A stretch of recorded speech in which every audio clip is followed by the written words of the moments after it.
Hello नमस्कार, मैं doctor Surendra कंसली ज्योतिष आचार्य ज्योतिष की नई श्रृंखला में आपका स्वागत करता हूं। दोस्तों, बात करेंगे हम आज कर्क राशि की। कर्क राशि राशि चक्रों की चौथी राशि है और इसमें 3 नक्षत्र आते हैं, पुनर्वसु, पुष्य और अश्लेषा।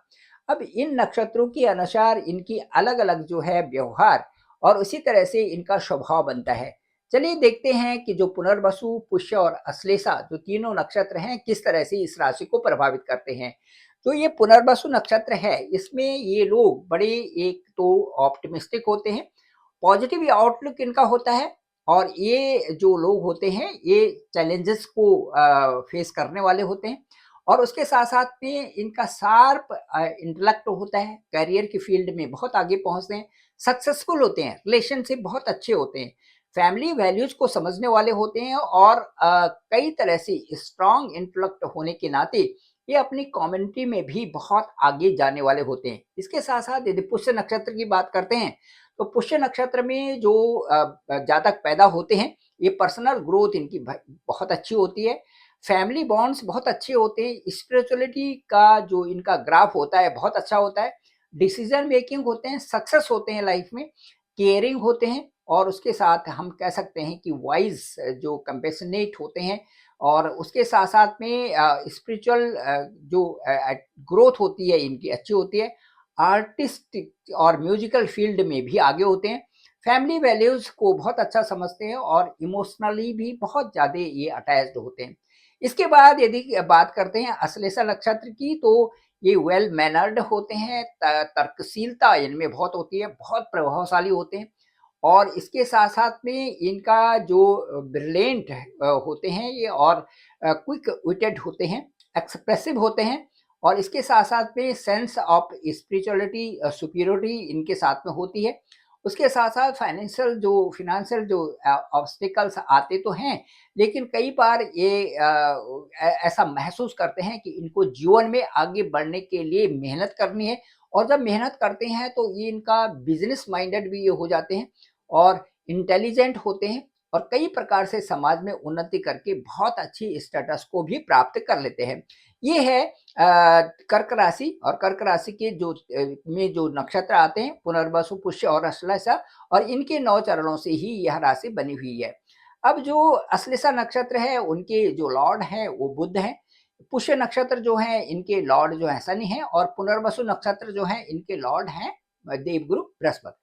चलिए, ये तो था नक्षत्र का ज्ञान और इस समय अब जो गोचर ग्रह चल रहे हैं उनके बारे में बात करते हैं। ठीक मंगल की बात करें तो मंगल ठीक आपके लग्न भाव यानी चंद्र कुंडली में ठीक यहाँ पर इस समय पुष्य नक्षत्र में चल रहे हैं। जैसे कि मैंने पुष्य नक्षत्र के लिए कहा कि बहुत अच्छी रीच होती है इनकी, तो यहाँ पर हालांकि जो मंगल है, मंगल इस समय पुष्य नक्षत्र में है, ये तो कर्क राशि के लिए बहुत अच्छा हो गया। लेकिन साथ साथ में यहाँ पर जो कर्क राशि में जब मंगल आते हैं तो ये नीच के होते हैं और मंगल उच्च के होते हैं मकर राशि में। तो यहाँ पर मकर राशि है ठीक सामने यहाँ पर और यहाँ पर है कर्क राशि। तो कर्क राशि में नीचा अवस्था होने के बावजूद भी जो मंगल आपके लिए है वो आपको आगे ले जाने के लिए है। सबसे अच्छी बात तो ये है कि जो काम का फील्ड था उसको आप लग जाते हैं उसको और काम उसमें बहुत तीव्रता ले आते हैं। ये तीव्रता लाना मंगल का काम है। मंगल सेनापति भी होते हैं, कार्यों में तीव्रता लाना और अपने कार्यों में जुट जाना, ये मंगल के कारण इस समय आपके साथ में हो रहा है। दूसरा, इस समय यदि केतु की बात करेंगे तो पराक्रम भाव को है, पराक्रम आपका बढ़ा रहे हैं, कई चुनौतियों से भी आपको आगे ले जा रहे हैं। ये है केतु का तीसरे भाव से फल और इसके साथ-साथ में मैं बताऊँगा कि आप उत्तरदायी बन रहे हो और कई चैलेंजेस को भी आपके सामने जो आ रहे हैं, उन सभी चैलेंजेस के साथ में आप आगे बढ़ते रहोगे। गुरु यहाँ पर देखिए आपके जो पंचम भाव है इसको हम कहते हैं पूर्वार्ध, इसको कहते हैं हम कई तरह से हमारे प्लानिंग्स का घर, इसको कहते हैं हम कि हायर एजुकेशन और इस भाव से हम ये देखते हैं कि जो हमारी पढ़ाई लिखाई चल रही है वो कैसे चल रही है। साथ साथ में हम ये भी देखते हैं कि हमारा जो रिलेशन है वो किस तरह से चल रहा है, जो लव रिलेशन है वो भी कैसे चल रहा है। साथ साथ में हम ये देखते हैं कि हमारी शादी और सगाई कब होगी। ये यदि पंचम और सप्तम स्थान का यदि हम यहाँ पे एंगल देखते हैं तो उससे हमें ये पता चलता है कि ये दोनों स्थान हमारे लिए पॉजिटिव हैं। इसका मतलब शादी के लिए भी सही समय आ चुका है। उसके साथ-साथ में जो यहाँ पर जो यह कर्क राशि से ठीक पंचम स्थान देखते हैं, तो पंचम स्थान है मंगल का। अब मंगल का है यहाँ पर, तो देखेंगे कि पंचम स्थान पर दृष्टि कौन-सी है। ये बहुत महत्वपूर्ण होते हैं विश्लेषण के मामले में, कि जिस हाउस को हम देख रहे हैं, यदि हमने एजुकेशन का ही देखना है किसी का, तो यहीं पर देखेंगे कि यहाँ पर एजुकेशन इस समय कर्क राशि वालों की कैसे चल रही है। तो एजुकेशन के मामले में आप सही हैं, एजुकेशन को आप आगे बढ़ा रहे हैं, एजुकेशन में आपका ध्यान भी लगा हुआ है।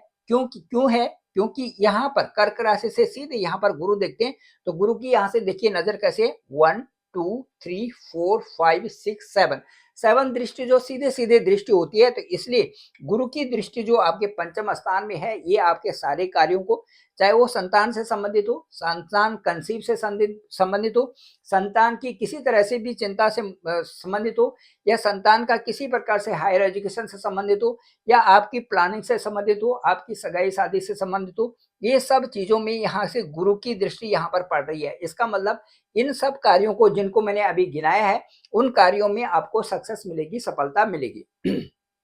इसके बाद यहाँ पर चलते हैं, देखिए बुध आपके छठे स्थान में बुध का यहाँ पर होना, बुध ये एक वाणी है, बुध ये एक हमारा ज्ञान है, बुध हमारा विवेक है। और बुध को ये देखेंगे कि कौन से हाउस के लॉर्ड हैं। ये देखिए यहाँ पर है बुध, बुध का यहाँ पर घर है, बुध आ रखे छठे हाउस में। इसका मतलब है आध्यात्मिक तौर से और कुछ जो है विशेष रूप से आपका झुकाव आध्यात्मिक तरफ हो रहा है, या उन चीजों की तरफ हो रहा है कि जो थोड़ा सा अलग हटके हैं, उन चीजों को करने के लिए, धार्मिक चीजों को या फिर उसके साथ आध्यात्मिक चीजों की तरफ आपका झुकाव हो रहा है। क्योंकि जो हाउस है बुध का वो है 12वां हाउस, और बुध बैठे हुए हैं छठे हाउस में। यहां से भी देखेंगे तो 1 2 3 4 5 6 7, ये देखिए बुध का सीधे दृष्टि वहीं पर है जो अपने घर पे है। ये बुध भी यहाँ पर अच्छे हैं। इसका मतलब आपके कार्य क्षेत्र में, इसका मतलब आपके जो आपके साथ में जो भी लोग रिलेशन में हैं, उनके वो रिलेशन में भी जो लोग हैं, वो आपके प्रति प्रतिकूल प्रभाव नहीं दिखा सकते। तो यहाँ पर बुध का इस समय जो गोचर है वो अच्छा है, वो आपके लिए जो दोस्ती के लिए भी अच्छा है, आपके लिए कंपटीशन के लिए भी अच्छा है, और सबसे अच्छी बात है कि स्पिरिचुअलिटी की तरफ, आध्यात्मिकता की तरफ आपको ले जा रहे हैं। उसके बाद यदि गोचर स्थिति में इस स्थान की बात करें, तो जो सप्तम स्थान है, सप्तम स्थान पे यहाँ पर सूर्य आ गए हैं 14 तारीख से। ये है, ये जो कर्क राशि से ठीक जो है सप्तम स्थान है, यहाँ पर उच्च की दृष्टि से मंगल देख रहे हैं, सूर्य यहाँ पर है। तो सूर्य यहाँ पर होने से थोड़ा सा सप्तम स्थान में ये कह सकते हैं कि आपने थोड़ा स्वास्थ्य से संबंधित ध्यान जरूर रखना है। बुध भी यहाँ पर आ जाएंगे 24 जनवरी से, तो बुध आदित्य योग तो यहाँ पर बनेगा, लेकिन यहाँ पर सूर्य के लिए ये शत्रु राशि है, इसलिए स्वास्थ्य के प्रति थोड़ा आपको ध्यान रखना है। यदि मंगल की बात करें तो मंगल यहाँ से यहाँ बैठे हुए हैं, देखिए मंगल जो है आपके यहीं पर बैठे हुए हैं। तो जो कर्क राशि के जो लॉर्ड हैं वो है चंद्रमा, लेकिन मंगल का प्रभाव भी स्वास्थ्य पर, बुध का प्रभाव भी स्वास्थ्य पर, सूर्य का प्रभाव भी स्वास्थ्य पर, और शनि और शुक्र का प्रभाव भी स्वास्थ्य पर है। इसलिए स्वास्थ्य से संबंधित थोड़ा आपको ध्यान रखना चाहिए। बाहर की चीजों को आप ज्यादा पसंद ना करें, और खुद अपनी चीज अपने घर में बनाएं तो ज्यादा अच्छा रहेगा। जैसे कहीं पर भी जूस है, तो वो जूस को यदि घर में ही बनाएं तो ज्यादा अच्छा रहेगा, क्योंकि कहीं पर भी कुछ भी मिलावट का डर बन सकता है, और वो चीजें जब हम इनटेक करते हैं तो उससे हमारे पर गलत प्रभाव पड़ता है। क्योंकि दूसरा जो आदमी बना रहा है वो हमारी सेहत के बारे में कम सोच रहा है और अपने बिजनेस के बारे में ज्यादा सोच रहा है। उसमें पानी मिलाना, उसमें कोई भी और केमिकल मिलाना, या कोई भी चीजें उसमें यदि होती हैं, तो हमारा स्वास्थ्य पर उसका प्रभाव पड़ता है। इसलिए जब भी आपके छठे हाउस में, जब भी आपके 8वें हाउस में, जब भी आपके 12वें हाउस में इस तरह की दशा दिखती, इस तरह से जो भी मैलेफिक जो ग्रह होते हैं, और सप्तम भाव में, और ये पंचम हाउस में, ये हमारे पेट से संबंधित है। पेट से संबंधित जो हमारी यहाँ पर जो देखिए पंचम स्थान है, नवम स्थान है, सप्तम स्थान है, छठा स्थान है, 8वां स्थान है, 12वां स्थान है, इनके लिए हमें जो इनटेक होनी चाहिए वो अच्छी होनी चाहिए। यहाँ पर ग्रह गोचर और हमारे दशा और अंतर्दशा के अनुसार यदि हमने गलत चीजों का सेवन किया, तो उससे हमारे कई सारी चीजों को नुकसान हमारे शरीर में हो सकता है। इसीलिए आपको इन चीजों से, जो बाहर की चीजें हैं, उनको अवॉइड करके घर में ही जूस बनाइए, घर में ही पीजिए, और कई सारी चीजों का आप बाहर जो खाने की चीजें हैं, जिनमें कि आपको नहीं दिखता कि यहाँ पर अच्छे साफ सुथरा बना हुआ है, वहाँ पर उन चीज़ों को मत लीजिए, जिससे कि आपके स्वास्थ्य भी अच्छा रहेगा। चलिए इसके बाद हम चलते हैं। अब उसके बाद देखते हैं कि यहाँ पर बुध जो है ये 24 जनवरी को आ जाएँगे। यहाँ पर बुध आदित्य योग हो जाएगा। ये आपके लिए कई कारणों से अच्छा है।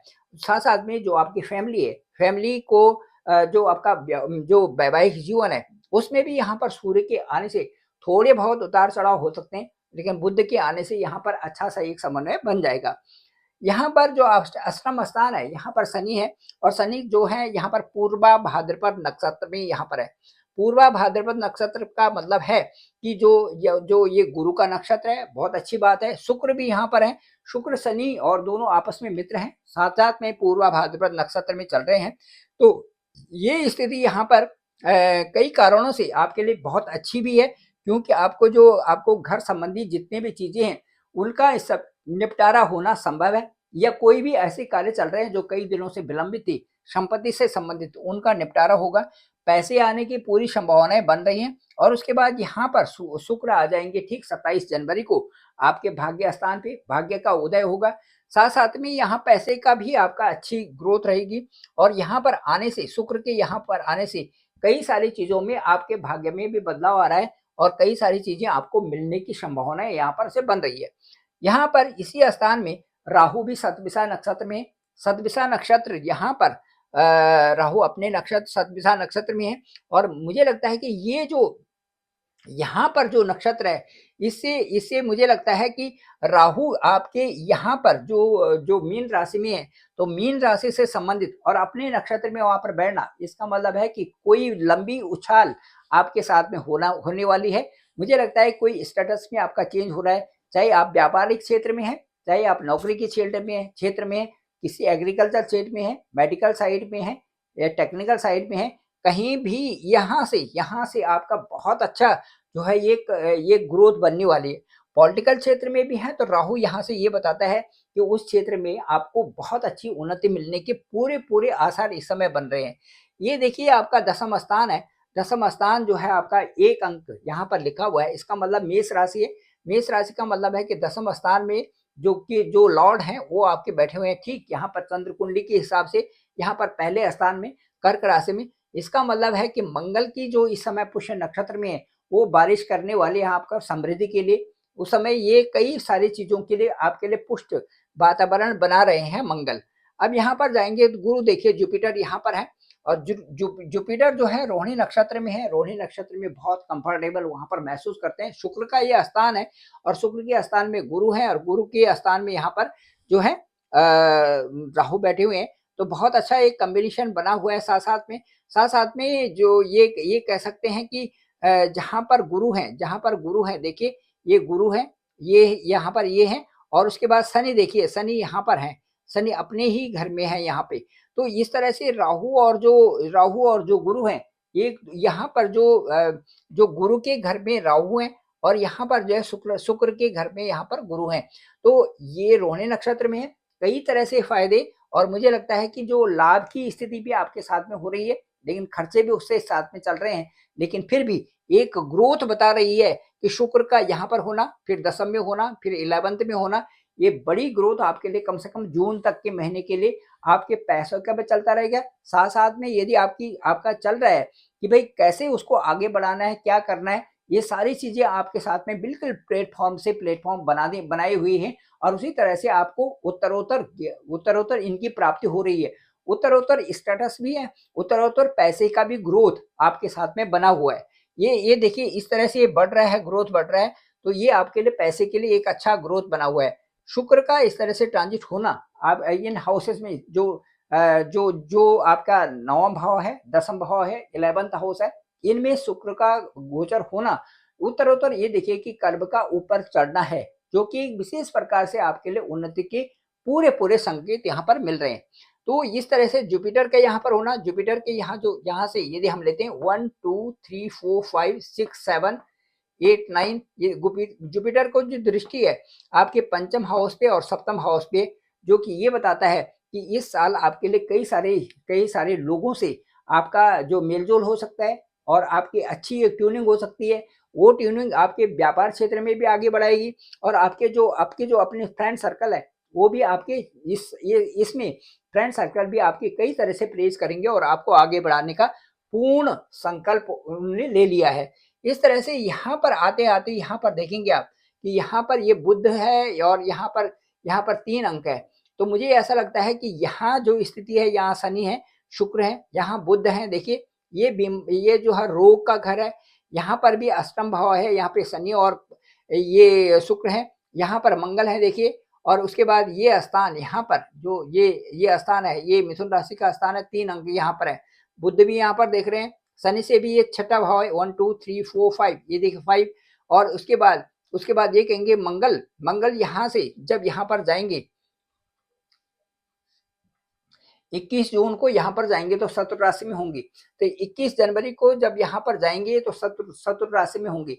यहाँ पर मुझे लगता है कि जैसे पैर से संबंधित या ये मंगल जैसे इन घरों में है, यहाँ पर है, यहाँ पर है, यहाँ पर है, तो ये पैर, यहाँ पर पैरों से संबंधित, एड़ी से संबंधित और आंखों से संबंधित प्रॉब्लम्स आपके साथ में हो सकती है, क्योंकि ये जो हाउस है इसको हम लेते हैं आंखों से संबंधित भी लेते हैं, पैरों से संबंधित भी, पैरों की एड़ियां इनसे संबंधित हम इस हाउस को लेते हैं।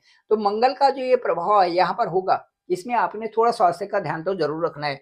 उसी तरह से यहाँ भी पेट का ध्यान रखना है और अपने अपने पेट को किसी तरह से इन्फेक्टेड नहीं करना है, अच्छा खाना खाना है और अच्छी डाइट लें, अच्छा पानी पिएं, ये आपके लिए बहुत सुखद होगा। Thank you very much. मैं डॉक्टर सुरेंद्र खंसली, ज्योतिष आचार्य। डिस्क्रिप्शन पे मेरा नंबर है 9868280191, आप डायरेक्ट मुझे कॉल कर सकते हैं। आपका कॉल पिक करूंगा और जानेंगे आपके बारे में कि आपकी राशि कौन सी है, आपका जो लग्न क्या है, आपकी दशा अंतर्दशा क्या चल रही है, किस तरह से आपकी राशि में और आपके जो ग्रह जो संचरण में है वैसे कैसे कैसे आपको प्रभावित कर रहे हैं, इन सब के बारे में एक पुष्ट वार्ता करेंगे। आपकी नवांश कुंडली, आपकी चरित्र कुंडली, आपकी जो गोचर कुंडली और आपकी जन्म कुंडली से, और वो ये एक पुष्ट वार्ता आपके साथ में बात करके ओवर फोन आपको दी जा सकती है। मुझे लगता है कि वो आपको अच्छा भी लगेगा। Thank you very much. आप मुझे जरूर कॉल करिए, मैं आपका कॉल पिक करूंगा और आपकी राशि पर बात करते हैं। आप सभी लोगों का धन्यवाद, आप सभी लोगों का आभार।